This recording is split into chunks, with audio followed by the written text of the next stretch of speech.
May God have mercy upon me, a poor mother. What have I done to deserve this? My son is talking crazy. He's done this before, and we've always had a way that we could intervene, have an intervention, talk him down, get him straightened out, but now he's at it again. And I've never heard these kind of words coming out of his mouth before. I mean, what is he talking about?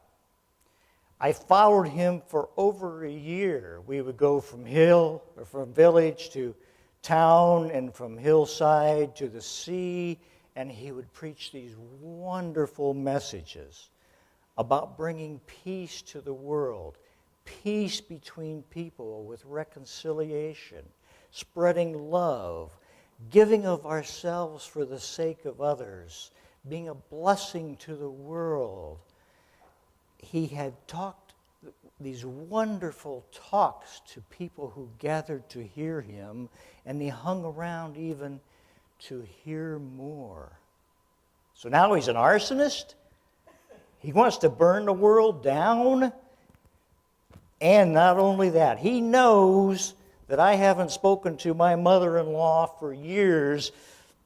I know it was about that comment I made about her matzo balls, but I thought we were getting over this. But he wants to split the whole family apart now. Not only family, he wants to pit town against town, people against people, and he wants to, seems like he wants to create a lot of dissension among us. That's not what he'd been saying in the past. What is going on?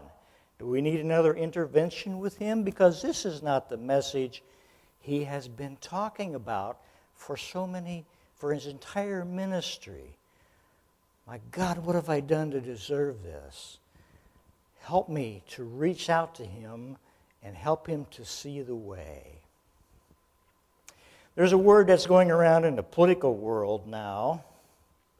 You've been hearing a lot. It's called pivot. You know what I'm referring to?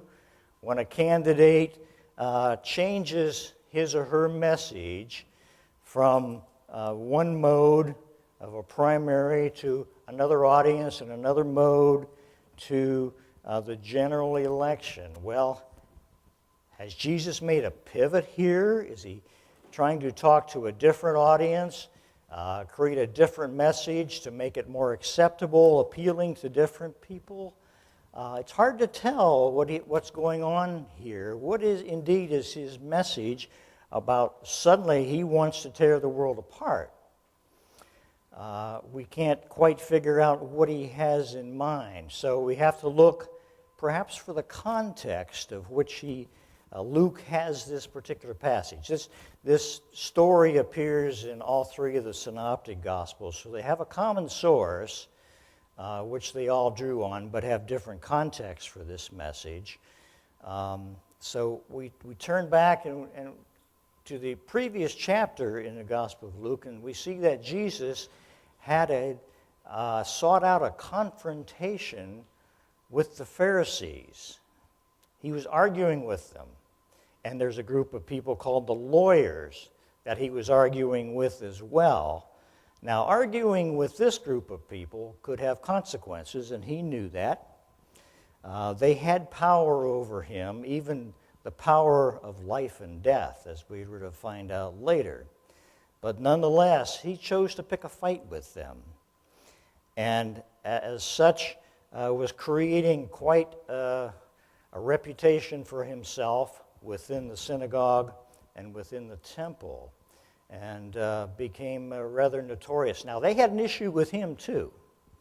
He certainly had an issue with them because they heaped all these laws upon the people, oppressing them so badly, and they always elevated themselves in society by always choosing the best places to sit. They only eat with the best people, and they always had a way of making sure they had the best of everything at the expense of the people. But their complaint with him is that he always broke the rules, the laws. He kept doing that, He hung out with sinners, for heaven's sakes. And tax collectors, what's that all about? He would dine with sinners. He even hung out and spent some time talking with that woman at the well who everyone knew was a sinner.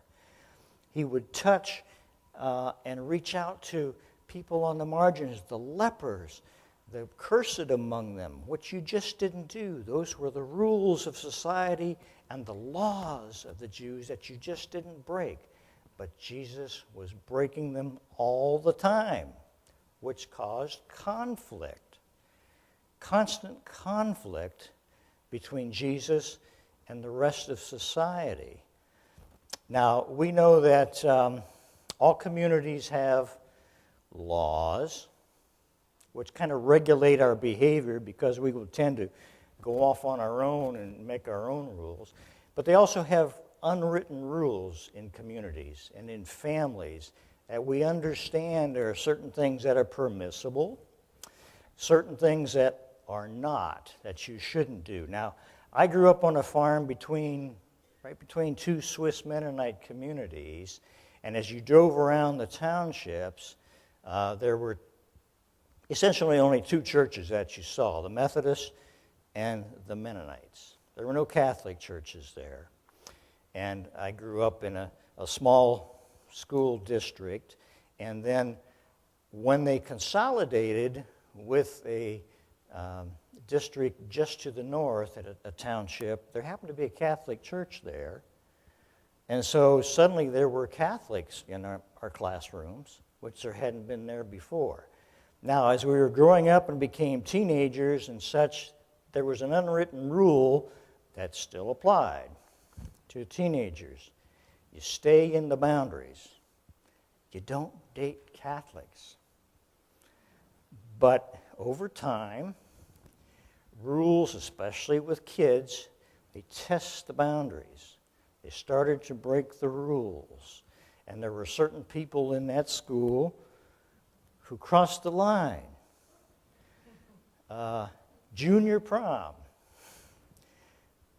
I had a younger sister who fixed me up because I was too shy to ask for a date myself. But nonetheless, she was Catholic. Now, I knew how my mother felt about this. She had strong feelings about obeying the rules, although she didn't say anything directly. My dad, he didn't care because it was prom. He knew the family sedan would get washed. That was a big thing to him. So nonetheless, there are rules in communities and in families and in society that are beyond laws that you have to obey. Well, Jesus kept breaking these rules that were understood, but nonetheless, he would violate them because as he understood, as God came to him through his understanding of God's law, that he was doing God's will, that following the laws of men often was in conflict with the laws of God. And he was following the laws of God. And he was bringing dissension and schisms as he taught and as he ministered and as he went through the villages and preached to people on the hillsides and by the sea. So breaking the laws is what he was doing and what he was teaching by example, is break the rules. If it comes to a conflict between men and their laws and God. Now, I visited with my analyst not that long ago, Dr. Anna Freud, Australian, I think, who went over the same ground we'd been through before. She said, you still seem to have all these unresolved issues and anger toward the institutional church.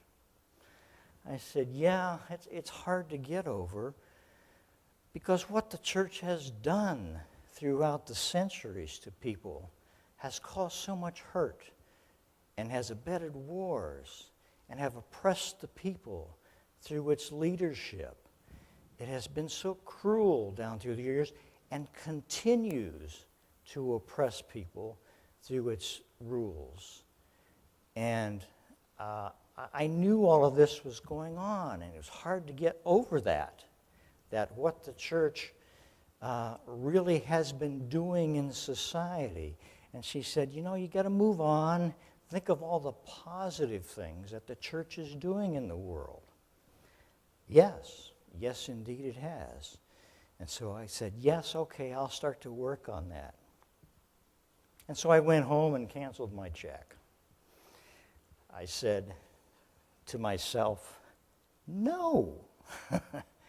No, I cannot let the church off the hook for what it has been doing in society and continues to do. It cannot be absolved for all the harm and the hurt and the pain it has caused and continues to cause people in society through its laws and through its continuing abuse of power, and to have and exercise that power over people, which is abusive at times and is just heaping all this weight on people and oppressing them. I cannot let that go.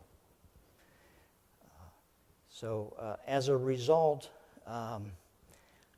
there are still things that have to be worked on in regards to the church when it comes to following what are the laws, God's laws, and differentiating them from men's laws. Now, we know Jesus' message that he had been preaching for all these years of his public ministry, so that he would say, so that when society says, when the world says, build a wall, and then go back and build it bigger, Jesus says, no, welcome the alien and the stranger into your midst. Break the rules. And so when the world says, in order to protect yourself, have all the guns you could possibly buy and keep them with you so that you can defend yourself and your property.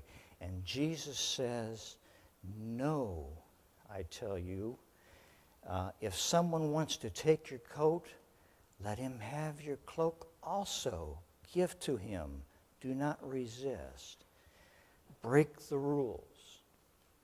So when the world says, in order to bring peace to troubled places, we have to send all these drones and drop bombs. I know that innocent people are being killed, but that's how we can control all this conflict in the world. And Jesus says, no.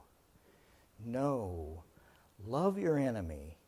Do good to those who hate you. Break the rules.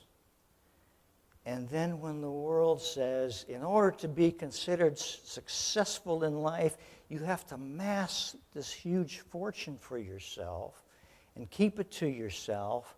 And if you do that successfully, make a lot of money, it'll trickle down to people on the bottom. And Jesus says, no. Do not store treasures for yourself on earth. Give what you have to the poor, and you will be storing up treasures in heaven. Break the rules. So when the world says, well, in order to control the criminal element, we're going to need to build more prisons because we just don't have enough capacity. We need to keep jailing more and more people, put them away so where they can't do us harm. And Jesus says, no.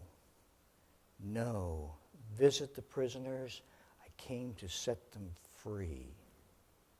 Break the rules.